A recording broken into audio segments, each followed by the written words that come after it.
pour ce nouveau volet du MAPEI Club, un podcast aujourd'hui consacré à la construction hors site.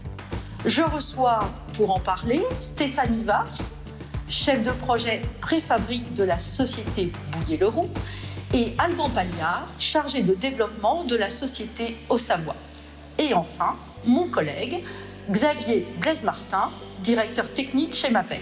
Bonjour à tous. Bonjour. Bonjour.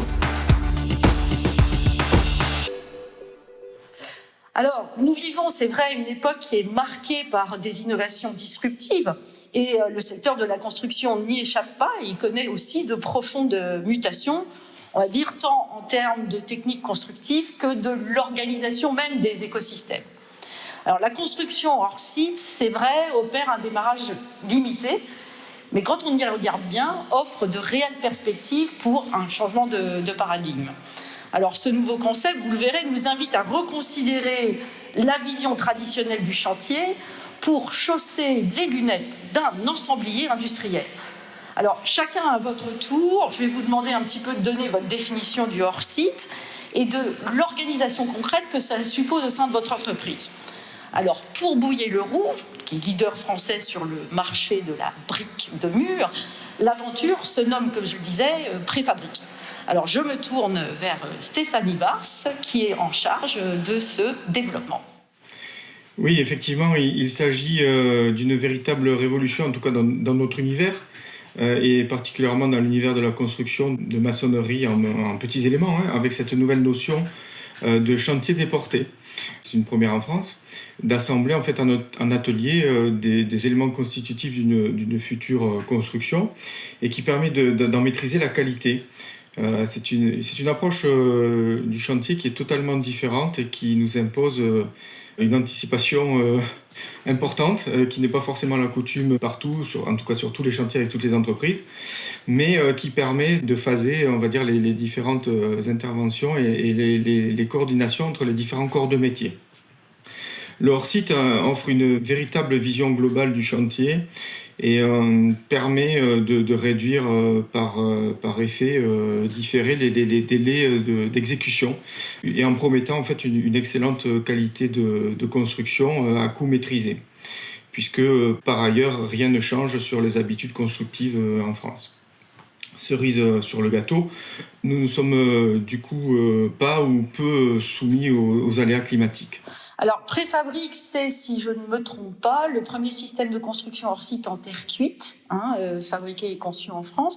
Alors, expliquez-nous en quoi concrètement consiste ce nouveau procédé.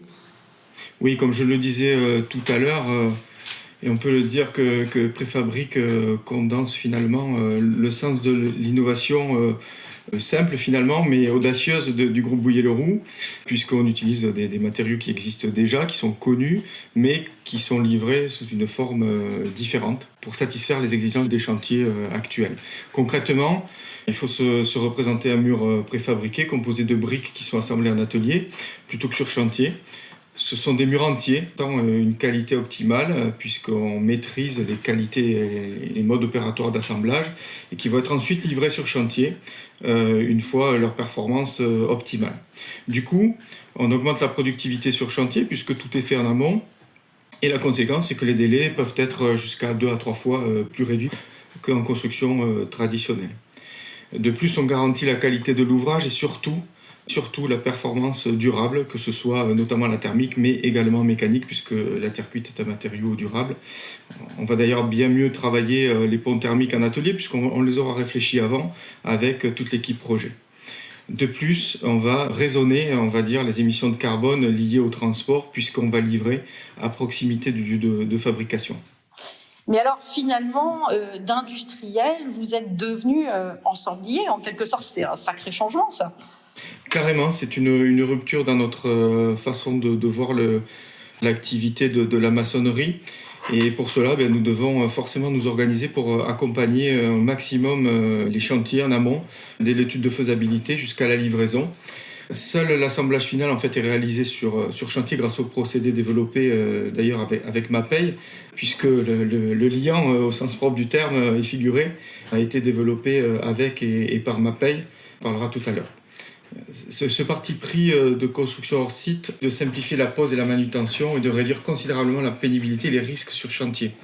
Et ça, c'est très très important aujourd'hui, puisque vous le savez, sur les chantiers qui nous concernent, notamment dans le logement, la sécurité chantier est importante. Et également, la durabilité, on va dire, et la fidélisation des poseurs pour préserver en fait la santé de ces derniers. Et effectivement, là, on travaille en zéro gravité, donc on peut espérer d'avoir des poseurs durablement qui seront peu fatigués en fin de carrière. Voilà. Et puis, on réduit du coup de 90% les actions sur chantier sur le même ouvrage. Donc forcément, ça doit rendre évidemment le métier plus attractif pour les jeunes que l'on espère attirer dans cette profession.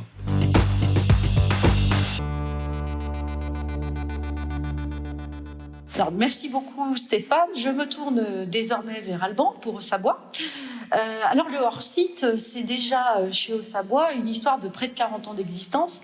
Et si j'ai bien compris, chez Haussabois, on parle surtout de modulaire 3D. Oui, en effet, donc Haussabois est premier fabricant de hors-site en ossature bois. Donc chez nous, on parle en effet surtout de modulaire avec de l'assemblage en atelier.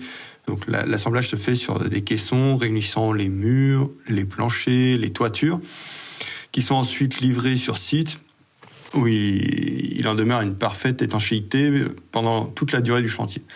Comme le soulignait Stéphane, les gains en termes de rapidité de chantier, de qualité d'ouvrage sont considérables, parce que forcément, quand on produit à l'atelier, on est sous abri dans des bonnes conditions. Donc on réduit aussi également nos déchets de l'ordre de 40%, tout comme l'empreinte carbone. Un chantier modulaire, c'est un chantier doux, sans nuisance, y compris pour l'environnement urbain autour, mais également pour nos employés en atelier. Car l'assemblage s'est réalisé sans bruit, sans poussière, sans odeur et sans va-et-vient de camions. Donc pour les riverains, c'est ce qui est préférable sur le chantier. Et donc sans bruit, sans poussière pour nos salariés. L'utilisation de logiciels spécifiques pour le suivi de la réalisation, ça nous permet à terme de réduire les réserves du client et donc d'avoir une réception plus douce qui se fait, on va dire, en gagnant-gagnant et surtout dans de bonnes conditions et pas à couteau tiré avec le client. Donc chaque année, nous livrons entre 1000 à 1200 logements et environ 2000 modules. Et depuis 12 ans, donc on a développé le modulaire 3D, y compris pour les salles de classe, les blocs sanitaires ou les chambres d'hôtel. Et je rajouterai aussi tout ce qui est logement de type 1, dont le logement est répétitif. Alors il y a une chose qui est très importante, et je souhaiterais qu'on s'y attache un petit peu, c'est que le modulaire, c'est pas forcément synonyme de standardisation à outrance. Non, en effet, nous aujourd'hui, on n'a pas de module type. Bien sûr, le module est une base, mais nous, déjà, chaque boîte a sa propre dimension. Il faut juste s'adapter au plateau d'un camion, même si on est toujours en transport exceptionnel. Et puis après, on peut varianter les aménagements et la décoration intérieure. L'objectif premier du modulaire, nous, c'est bien sûr de gagner du temps en chantier, parce qu'on est des industriels de l'ossature bois, donc on n'est pas voué à passer du temps sur chantier, de réduire les impacts environnementaux et la pénibilité de nos compagnons.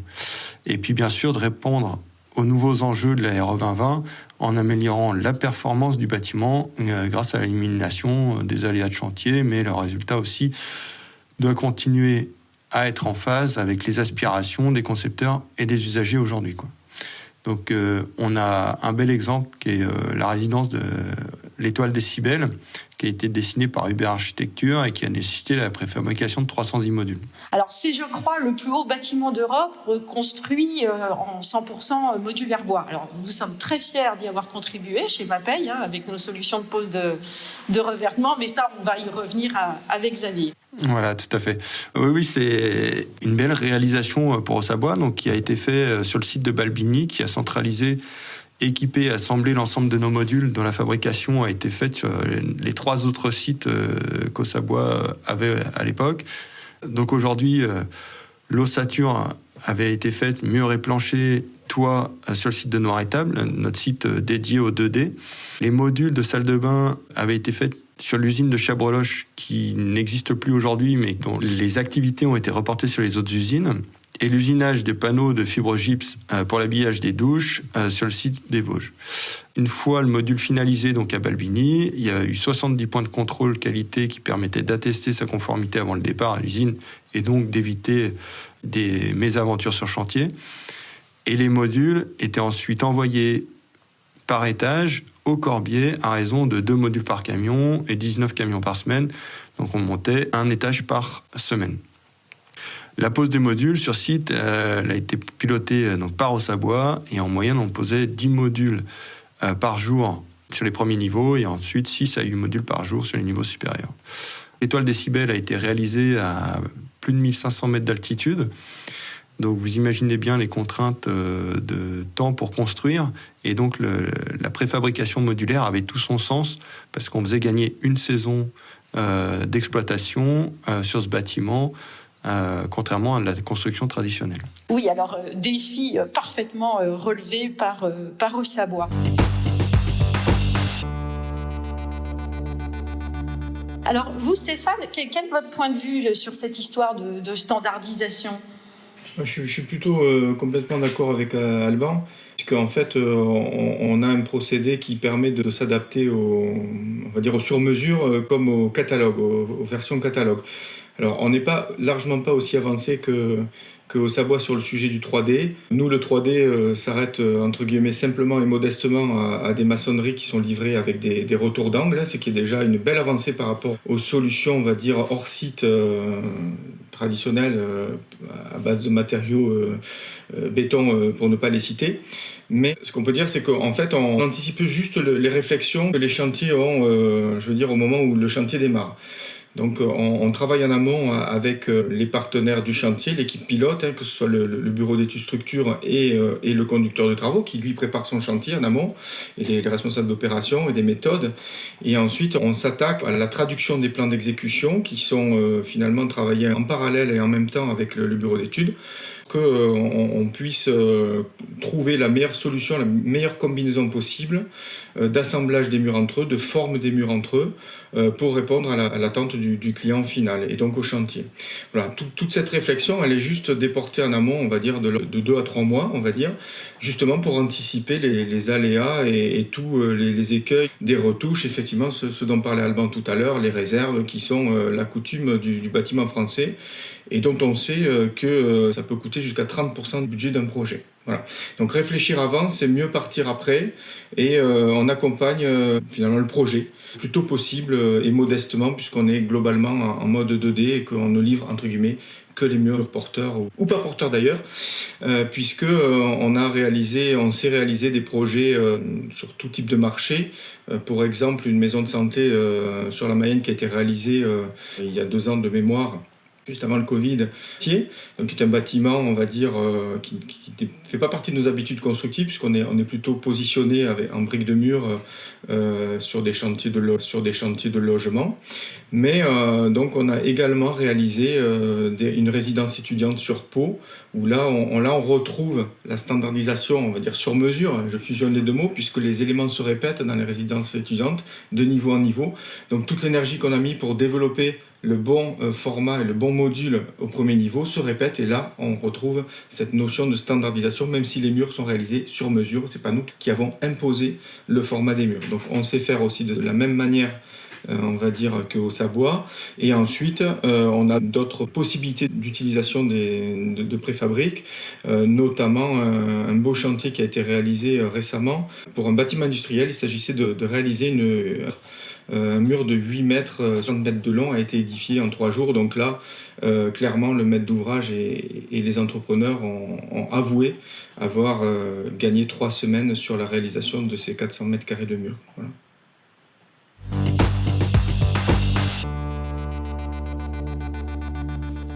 Alors merci beaucoup Stéphane. Alors on comprend bien avec votre intervention et celle d'Alban à quel point ce nouveau mode constructif simplifie la vie des chantiers.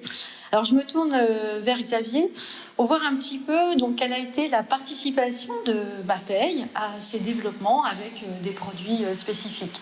Oui, tout d'abord, je tiens à souligner que chez Mapei, nous sommes conscients et acteurs du changement à opérer dans notre secteur de la construction afin de répondre aux enjeux environnementaux, enjeux majeurs, si ce n'est de notre société et de notre planète.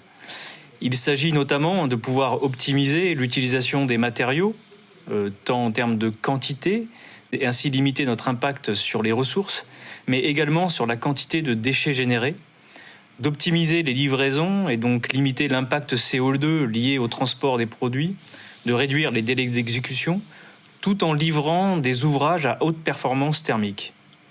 Et la construction hors site est l'une des possibilités qui permet de répondre à ces différents enjeux. Stéphane évoquait le traitement de ponts thermiques en amont et c'est un point qui milite là aussi pour le hors site du fait de la maîtrise des opérations en atelier. Concernant Préfabrique, donc plus spécifiquement, nous avons travaillé très en amont avec Bouillet-Leroux sur un mortier permettant l'assemblage sur chantier de ces modules de briques fabriqués en atelier et répondant à leur cahier des charges, tant d'un point de vue performantiel. La tenue mécanique de l'assemblage a été validée par différents essais laboratoires, notamment en flexion, que sur l'aspect facilité de mise en œuvre sur chantier. Et le résultat, c'est l'obtention d'une ATEX en 2022, spécifique au procédé développé par Bouillet-Leroux, et qui intègre ce mortier Mapei.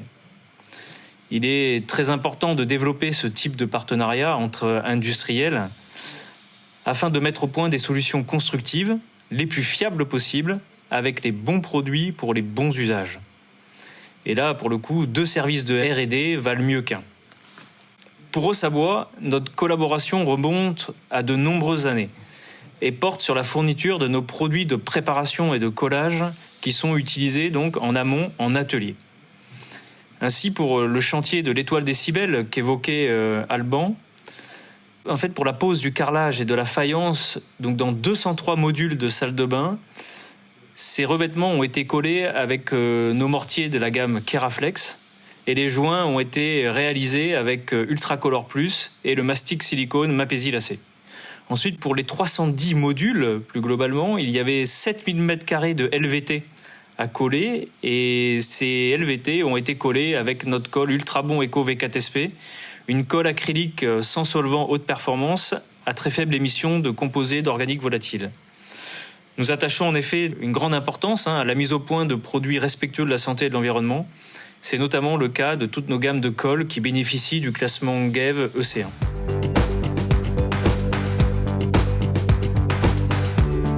Alors merci beaucoup à tous les trois pour cet éclairage grâce auquel on comprend bien que nous avons tous à gagner à encourager donc ces co-développements dans la perspective du hors-site.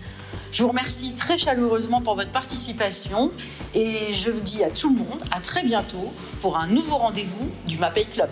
Bye bye. Bye bye. Bye bye. Bye bye.